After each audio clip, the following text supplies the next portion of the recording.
Goodbye, my Coney Island baby. Farewell, my own true love, my honey. I'm gonna go away and leave you, never to see you any, never gonna see you any. Hey, welcome to Half the Battle. It's time to take another look at the comic. And this time it's issue 18, Destro Returns. I didn't even know he was gone.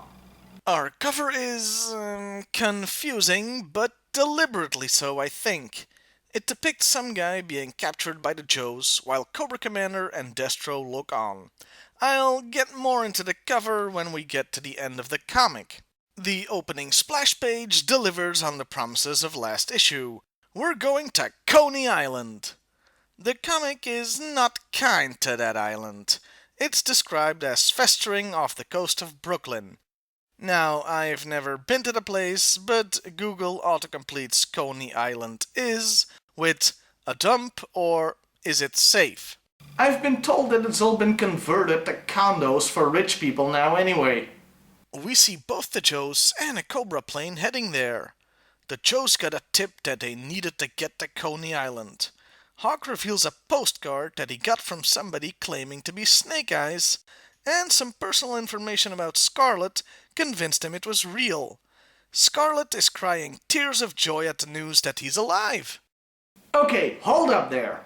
So, you're telling me that Hawk took them all on a trip to Coney Island, coming from either Washington, D.C. or their headquarters, depending on how much time has passed, and he didn't tell them about the postcard until they were nearly there? The postcard that, with Scarlet's help, could prove their lost comrade in arms was alive? He just sat on that information, didn't he? Oh, that's it. I've said Hawk is a douche so many times now, I'm turning it into a counting gag. Half the Battle, episode 31. Hawk sends the Joes on a mission as decoys without telling them, and then tips off Cobra. Episode 39. Hawk ignores Scarlet's sexual harassment complaints about Clutch. Episode 47. Hawk expects Snake Eyes to do the impossible as an afterthought. Episode 54.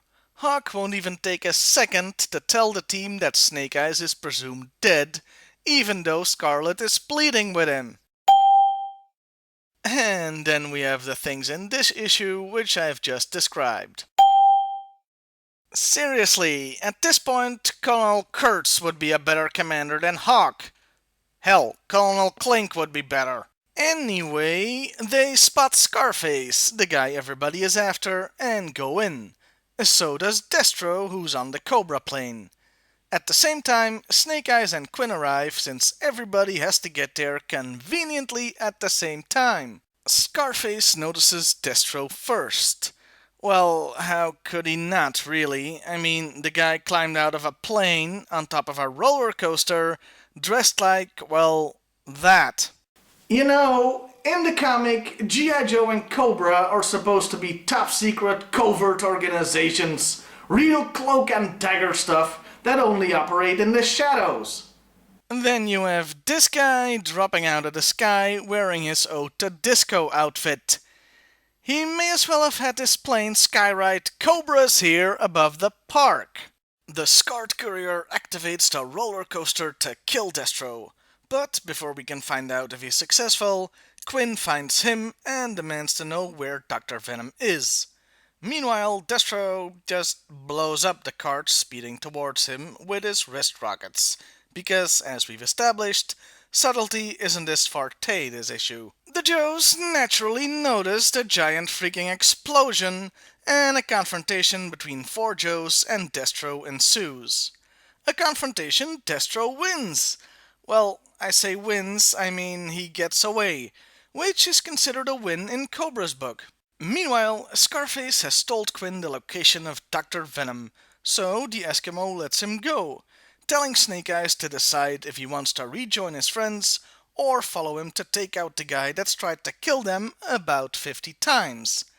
We'll find out his decision next issue. Scarface makes a run for it in a pink Cadillac, with Destro hot in his heels in an ice cream truck, and with the Joes coming after Destro in their armored personnel carrier. Okay? I remind you once again, these are all top secret agents. The Cadillac crashes and Destro picks up Scarface. The car then conveniently explodes and topples the APC, letting the bad guys get away. Again. They make it to Kennedy Airport and successfully hijack a plane to Libya. Yeah, you can tell this was from 1983, can't you? The Joes scramble everything to go after them, while Destro gets a hero's welcome in Libya. So, in the name of the freedom-loving peoples of Libya, we extend our most heartfelt welcome to fellow fighters in the cause. Awkward! Yeah, so far we've seen that Cobra operates bases in Libya and Iran. Charming. Scarface is unpleasantly reunited with Dr. Venom, who has prepared an inoculation for him.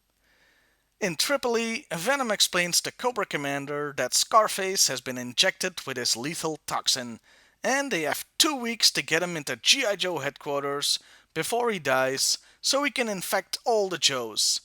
Scarface, however, overhears this and seems less than thrilled with that news. A little later, the Joes arrive in Libya. Completely unopposed, I might add. I guess they're back to being top secret again, huh? And Ace finds a Cobra armored vehicle column. So the Joes just straight up drive alongside them under the cover of the giant dust cloud the convoy produces. I'd bitch about this, but you have to remember, Cobra actually wants Scarface to be captured.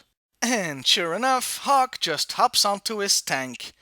Even though the last time he tried something like that, he ended up getting shot in the back 3 times. He knocks Scarface out.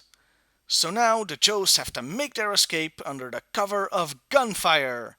And this is the first and maybe only time there's a real justification for why nobody ever seems to be able to hit anybody else in G.I. Joe. The Joes are trying to miss because they can't tell friend from foe due to the dust cloud. And Cobra is trying to miss because they want them to get away with Scarface. So naturally, the Joes get away, with Destro watching them and gloating. And the comic ends with the Joes and an unconscious Scarface on a submarine, determined to all go back to G.I. Joe headquarters. So, that was Destro Returns. I enjoyed this issue well enough, but there were some questions. First and foremost, why is it called Destro Returns? I mean, the guy was never gone. I guess they could mean that he got out of his catatonic funk after losing the Baroness, but that already happened last issue. Secondly, what's up with the cover? It depicts somebody being apprehended by the Joes, and the Commander and Destro not seeming to be too happy about it.